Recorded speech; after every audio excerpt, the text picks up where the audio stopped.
Otras consideraciones. Capítulo 13. La sabiduría escondida en el lenguaje humano. Cuarta parte. Cosmovisiones comparadas.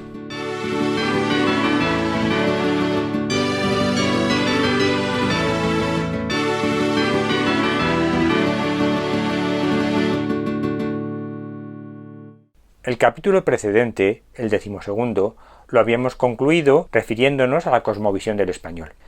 Cosmovisión que se podía extraer fundamentalmente analizando la palabra Dios, que dijimos que en español significaba la razón de todas y cada una de las cosas, ya que Dios en español se define según sus fonemas, que sería una D fricativa, una I, una O y una S. Sería ordenación, definición, un todo, que sería ese todo acentuado, colección. Y eso se interpreta, como acabo de decir, la razón de todas y cada una de las cosas. Bien, continuamos dando el salto a los demás idiomas.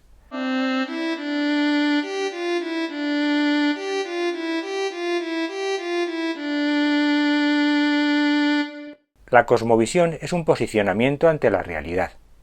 Hasta ahora no habíamos advertido con claridad que todos los significados y contenidos conceptuales que venimos encontrando en la estructura sonora y lingüística son completamente inconscientes por parte de los hablantes.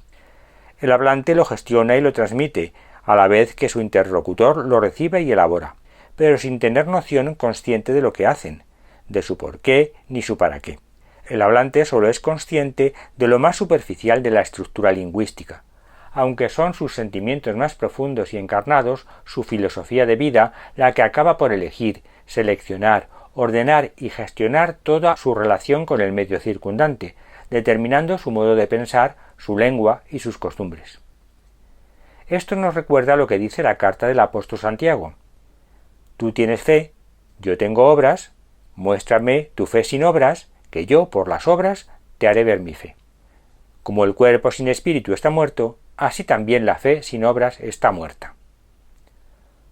Lo que verdaderamente se cree, eso es lo que se pone por obra, y eso sale inconscientemente, y además no se puede controlar, porque no se sabe qué se hace.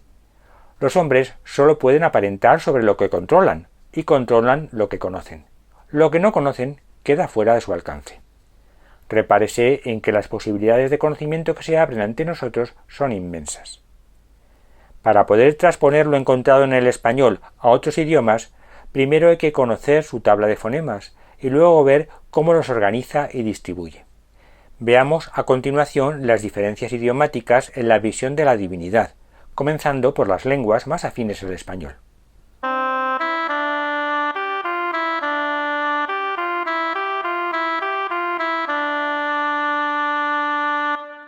Portugués, Deus.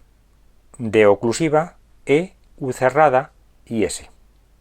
Catalogación, esencia, y ahí cae el acento de la palabra, indefinición cerrada, colección. Esa sería su fonosemántica, que ya expuesta en una frase quedaría como catalogación esencial muy indefinida en colección. Se podría adaptar como la normativa incierta o inaccesible de las cosas.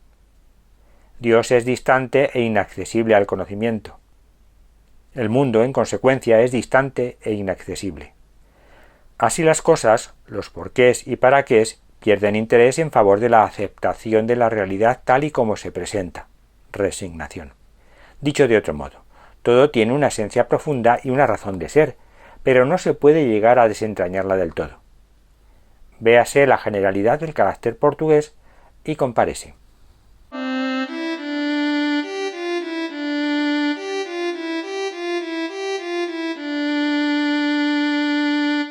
Italiano, Dio. De oclusiva y acentuada, O.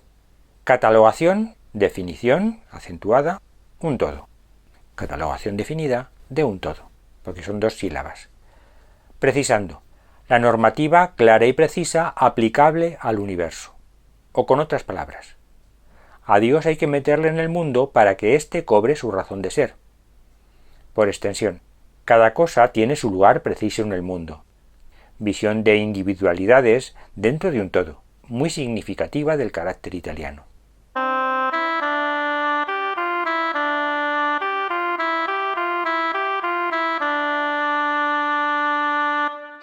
Francés, Dieu, D oclusiva, y E cerrada y oscurecida. Catalogación, definición, esencia cerrada y oscurecida, que interpretada como frase resulta catalogación definida esencialmente imprecisa. Precisando. La normativa clara y precisa de fundamento poco claro. Por extensión. Se puede acceder a la razón superficial de las cosas, pero no a su esencia. Véase ahora lo que ha supuesto esta visión de la realidad para la cultura, el arte y la ciencia en la mentalidad francesa.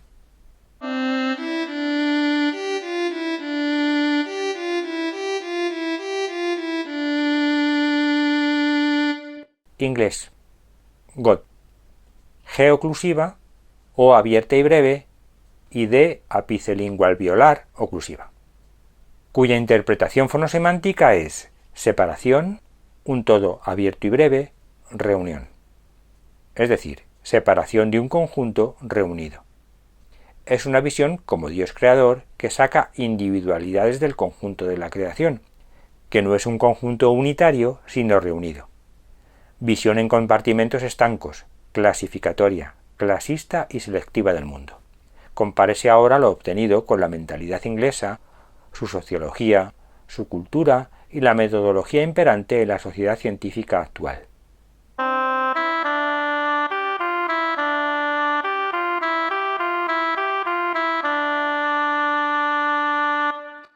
Alemán. Gott. G oclusiva o T. Separación, un todo, valoración. Es decir, separación de un todo valorado, o si se quiere, la diversificación de todo. Un todo valorado, sopesado, en el que se demuestran leyes que le confieren un cierto equilibrio, pero separado en sus elementos integrantes que no pierden su relación conceptual. La visión en este caso, aun siendo también clasificadora, presupone una jerarquización y una estructura del mundo más relacional, legal y formal que la inglesa.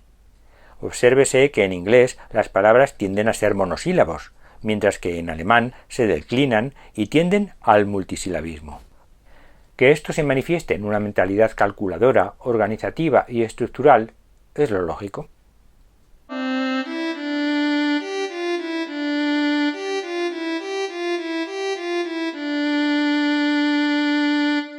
Griego. Theos. Z interdental, E, O acentuada, S.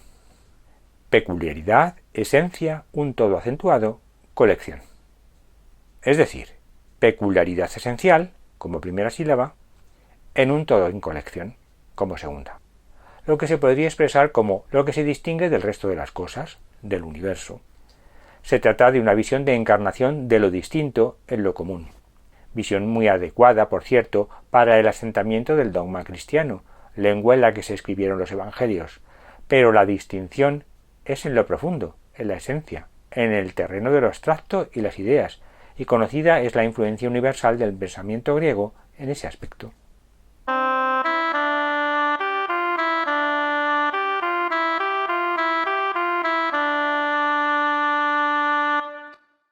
Polaco. Bóg. B oclusiva, U, C, en su sonido de K. Motivo, indefinición, calidad. Motivo indefinido en calidad, o si se quiere, la causa intangible.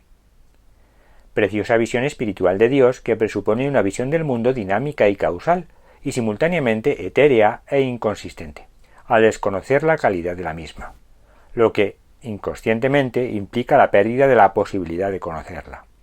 Una expresión de todo esto podría ser el tesón del pueblo polaco por mantener su identidad espiritual a pesar de la multitud de avatares históricos contrarios. Curiosamente, esta misma palabra, en el idioma inglés, se entiende como libro, lo que significa que, en la visión inglesa de esta entidad, se trata de algo que aún no ha mostrado su contenido, pero que es capaz de desencadenar un efecto, una acción. Resulta muy instructivo poder comparar los distintos contenidos conceptuales que dos idiomas pueden aportar a una misma palabra, porque ayuda a situarse en las distintas perspectivas y valorar lo que es en sí una cosmovisión.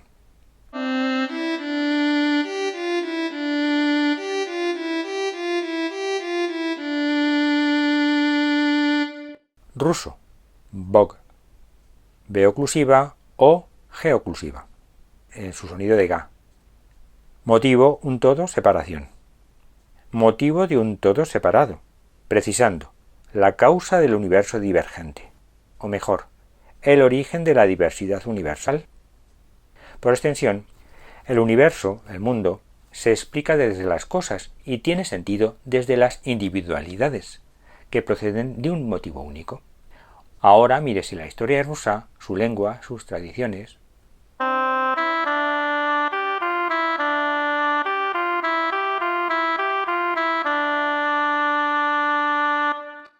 Hindi, sánscrito.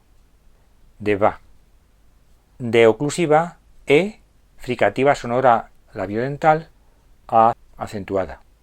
Catalogación, esencia, funcionalidad, amplitud. La palabra significa divino, pero parece más adecuada que otras. Catalogación esencial, como primera sílaba, de funcionalidad amplia, segunda sílaba. Precisando, la normativa o los principios que valen para todo. Por extensión, las cosas son según para lo que valen. Si esta visión utilitarista se aplica a las personas y a los grupos sociales, no es extraño que surja la estructura social en castas.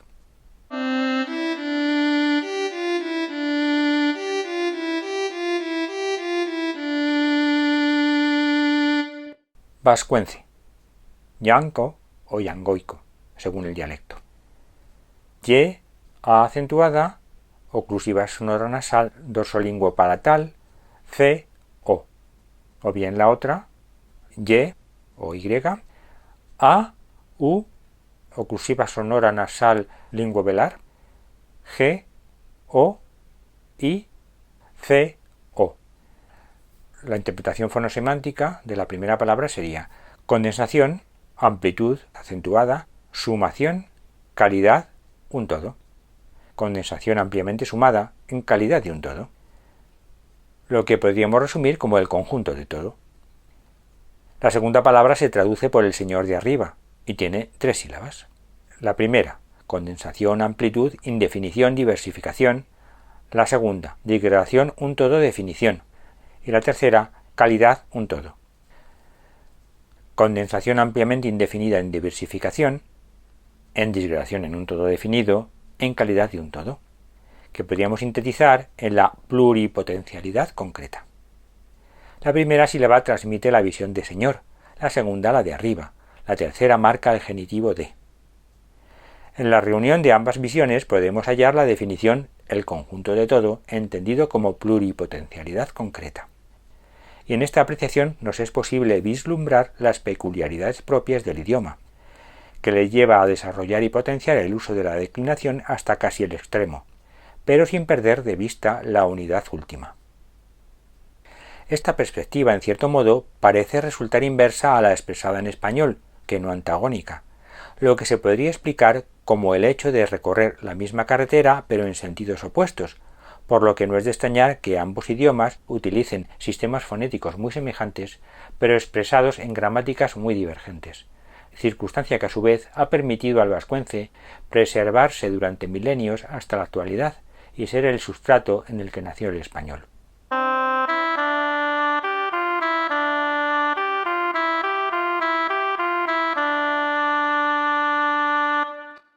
Árabe, Alá, A, L, A acentuada, vocal sorda. Amplitud, localización, amplitud acentuada, pasividad. Amplitud de localización amplia y pasiva. Concretando, Dios está en todo y lo llena todo pasivamente. Por extensión, el mundo, la realidad, está en todo y lo llena todo pasivamente. Dicho de otro modo, el mundo está ahí, todo entero, para ser usado y disfrutado. Visión de una realidad que se ofrece, situación que parece llevarse a efecto en la vida de califas, sultanes, y que se espera lograr plenamente en el paraíso coránico.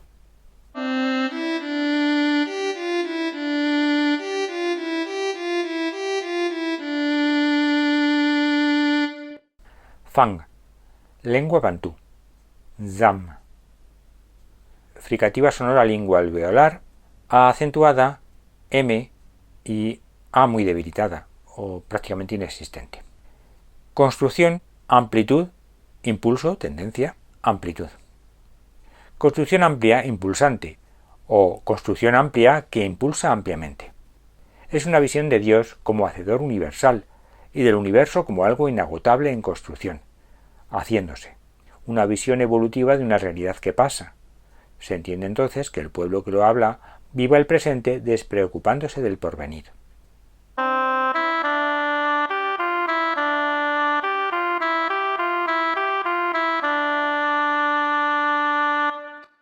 Chino. Tianchu. T acentuada, Z debilitada, I, E creciente, N, africada sorda, dorsolingüopalatal, U en tono bajo. Se traduce por colmar amo, es decir, el Señor que todo lo llena. Intensa valoración, cualidad débil, definición, esencia en creciente definición, incremento, equidistancia. Esa equidistancia es la separación entre una sílaba y la siguiente, uniformidad, cohesión, indefinición imprecisa, que se puede hilar como valoración cualitativa que define una esencia que se concreta, lo que se puede resumir en la palabra llenar, incluso colmar, que es justamente lo que significa, junto a uniformidad cohesionada, indefinidamente imprecisa, que se puede sintetizar en espesura ignota, que es la visión china de amo, de señor. En definitiva, Dios es visto como el llenador inaccesible, ignoto. Por extensión, las cosas, la realidad se llena de contenido, de esencia, de sentido, de forma misteriosa e inaccesible, mágicamente. Ese misterio y enigma que envuelve todo es, en buena medida, el responsable del comportamiento chino a lo largo de su historia y de su concepto de sumisión. ¿Y si se cambiaran las palabras que definen a Dios? ¿Cambiaría su idea subjetiva sobre él? ¿Y si cambia su cosmovisión? ¿Cambiarían sus comportamientos? Va a resultar que la lengua tiene más importancia de lo que parece.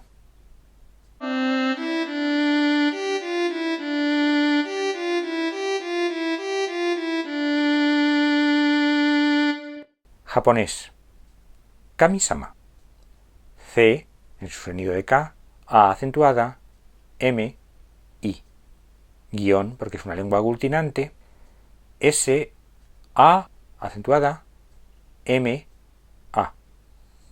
Se traduce por sobresaliente, parte superior, señor, que equivale a el señor de lo alto.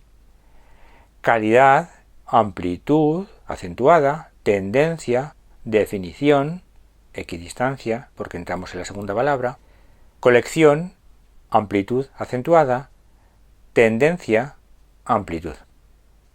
Que hilando sería calidad amplia de tendencia definida, la primera palabra, de colección amplia de tendencia amplia, la segunda. Precisando, sustancia genérica de destino determinado de para en multitud de destinos. Se podría expresar como el motivo sustancial de cada cosa. O de otro modo, Dios es el destino final hacia el que se encamina todo, el Señor de los señores. Por extensión, todo, el mundo, la realidad, se encamina hacia un destino determinado, visión que puede oscilar entre los polos opuestos de la esperanza confiada y el determinismo histórico. Ahora véase cuánto de esto hay en la realidad japonesa.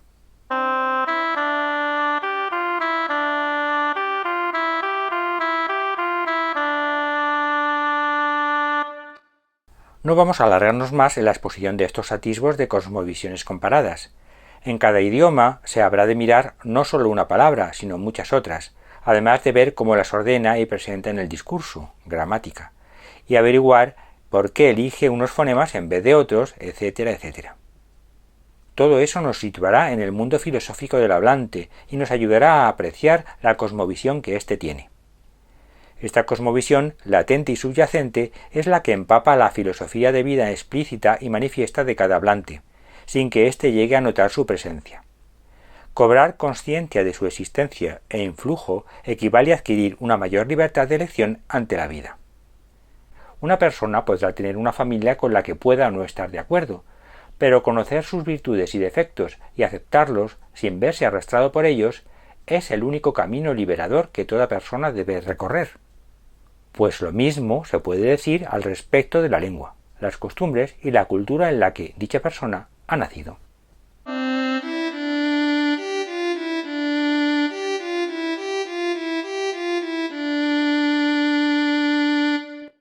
Perspectivas genéricas de la realidad. Para ayudar a entender lo que es una cosmovisión, puede resultar iluminador que realicemos una aproximación a las perspectivas genéricas de la realidad presentes en la gran mayoría de las lenguas, aunque no todas, de entre las 4 básicas, se dan simultáneamente dentro del mismo idioma. Estas 4 son el género, el número, la conjugación y la declinación. Veamos una a una.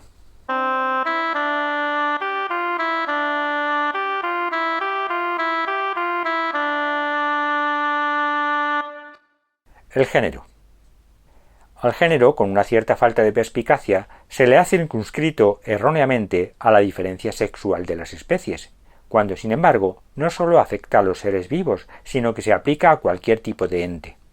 Mucho más adecuado resulta realizar la asignación a la inversa y encuadrar las diferencias sexuales dentro de las perspectivas del género, porque el género lo que realmente valora es la interacción consustancial de lo que se realiza, de la raíz de la palabra, con el medio universal, general, a través de 4 actitudes relacionales: la pasiva, la activa, la indiferente y la indeterminada, que en español corresponden respectivamente a los géneros masculino, femenino, neutro y epiceno, aunque fonéticamente y salvo excepciones, el masculino, el neutro y el epiceno suelen coincidir.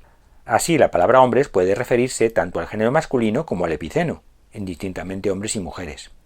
Pero, sin embargo, en gallinas, ratas, cigüeñas, ranas, ballenas, etc., es el femenino el que coincide con el epiceno, indistintamente gallos y gallinas, etc.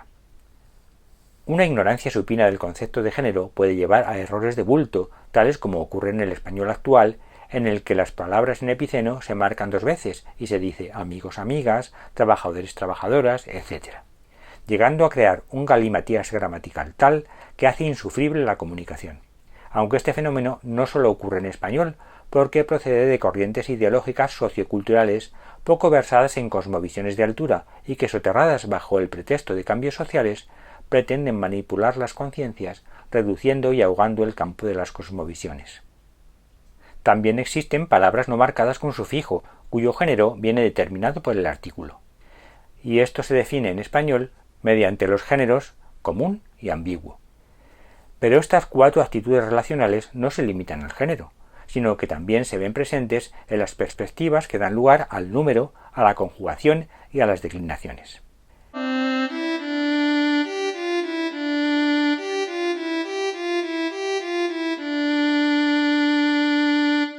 El número. Desde la perspectiva del número, que más bien valora la pluralidad, el incremento del que hablábamos en fonosemántica, y que en el español lo podemos encontrar reflejado en el artículo gramatical, descubrimos de nuevo las 4 perspectivas relacionales: la actitud pasiva en el determinado singular, el la, lo; la activa en el determinado plural, los, las; la indiferente en el indeterminado singular, un, una; y la indeterminada en el indeterminado plural, unos, unas, aunque en otros idiomas este mismo espacio pueda estar ocupado por otros contenidos.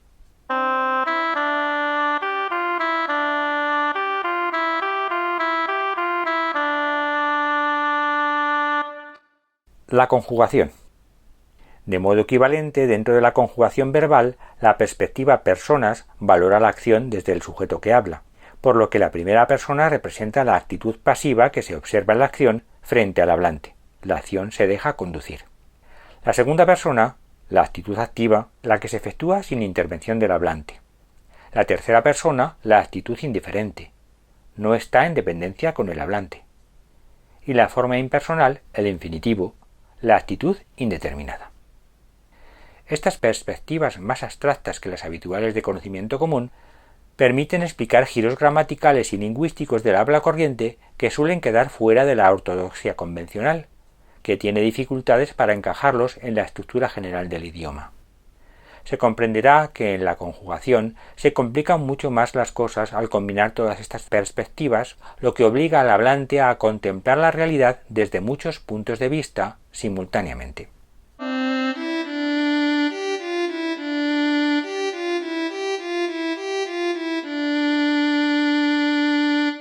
La declinación. En la declinación la realidad se describe desde 3 puntos de vista.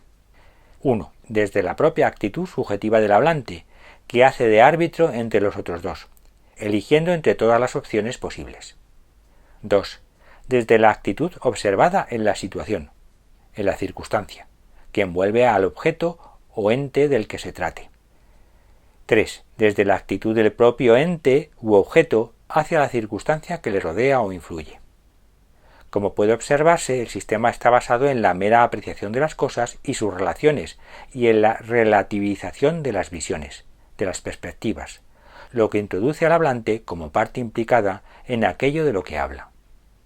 En tales circunstancias se pueden producir las 4 actitudes relacionales por parte de cada miembro de la relación para con el otro: la pasiva, la activa, la indiferente y la indeterminada, lo que al emparejarlas genera 16 combinaciones posibles. Estas combinaciones son las conocidas como casos. Tenemos una tarta, la realidad, que podemos partir en 16 pedazos, los casos, pero según las ganas de cada uno, la visión de cada uno, el tamaño de los trozos variará y su número también, ya que según sea la cosmovisión del idioma, así será el número de casos y el contenido de los mismos. Veamos estos posibles casos con sus ejemplos para tratar de aclarar el asunto, remarcando la parte de la frase a la que se refiere el caso concreto, a la que se ve afectada por la declinación, ya que en español no hay declinaciones propiamente dichas, en el sentido clásico del término, sino que se utilizan las preposiciones. Casos. 1. Instrumental. Situación pasiva y ente pasivo. El hombre disfruta con el campo. La situación es pasiva y el ente, que es el campo, también es pasivo. El hombre disfruta con el campo. 2. Dativo. Situación pasiva y ente activo. El hombre lleva el libro al campo. 3. Destinativo. Situación pasiva y ente indiferente. El hombre va para el campo. La situación sigue siendo pasiva, pero el ente es indiferente. El ente es el campo. 4. Asociativo. Situación pasiva y ente indeterminado. El hombre va junto con el niño al campo. Aquí, junto con el niño, es el asociativo. 5. Locativo. Situación activa y ente pasivo. El hombre viene desde el campo. Aquí ahora la situación es activa, pero el ente, el campo, es pasivo. 6. Acusativo. Situación activa y ente activo. El hombre ve el campo. O el hombre lleva el campo al libro. Plasma sus experiencias campestres en el libro. 7. Genitivo posesivo. Situación activa y ente indiferente. El hombre come de lo que produce o posee el campo. 8. Directivo. Situación activa y ente indeterminado. El hombre va hacia el campo. 9. Inesivo. Situación indiferente y ente pasivo. El hombre come en el campo. En el campo sería el inesivo. 10. Genitivo locativo. Situación indiferente y ente activo. El hombre come del plato. Aquí el ente se vuelve activo. Plato se vuelve activo. O el hombre come de lo que se encuentra en el campo. El campo ofrece y se vuelve activo. 11. Nominativo. Situación indiferente y ente indiferente. El hombre, que también es nominativo, es persona, que también es nominativo. 12. Partitivo. Situación indiferente y ente indeterminado. El hombre come pan. El hombre come de entre lo que es propio del campo. 13. Ablativo. Situación indeterminada y ente pasivo. El hombre viene por el campo. Ergativo. Situación indeterminada y ente activo. El hombre ve el campo. Aquí el caso se aplica a el hombre. El hombre es el ente. 15. Autivo. Situación indeterminada y ente indiferente. El hombre viene del campo. Y aquí el hombre es el ente. 16. Vocativo. Situación indeterminada y ente indeterminado. Hombre, come del campo. Oh campo, cómo disfruto de ti. Hay una separación entre el caso, en este caso hombre, o campo, que separa del resto de la frase. Todas estas perspectivas que pueden darse dentro de un mismo idioma y que generan todo un sistema gramatical nos indican ya, a su modo, cómo eso mismo es posible a una escala mayor en las distintas cosmovisiones aportadas por los idiomas, señalándonos, como una flecha, la existencia de una realidad única y unívoca que les sirve de referencia. Si establecemos un paralelismo funcional entre lo que constituye la tabla de fonemas, en ese entramado gramatical, con el papel que desempeña nuestra tabla de casos, en un estrato estructural superior, y nos fijamos en el efecto transversal que ejercen las variables de nasalidad, incremento, lateralidad, espacialidad y vibración, acción, en ese mismo estrato podremos establecer el correspondiente paralelismo con el número, incremento, el género, espacialidad, la conjugación, acción, de este otro. Y todo este sistema de estratos, niveles, nos recuerda asimismo la estructura encontrada en el medio, en la realidad que somos y nos envuelve.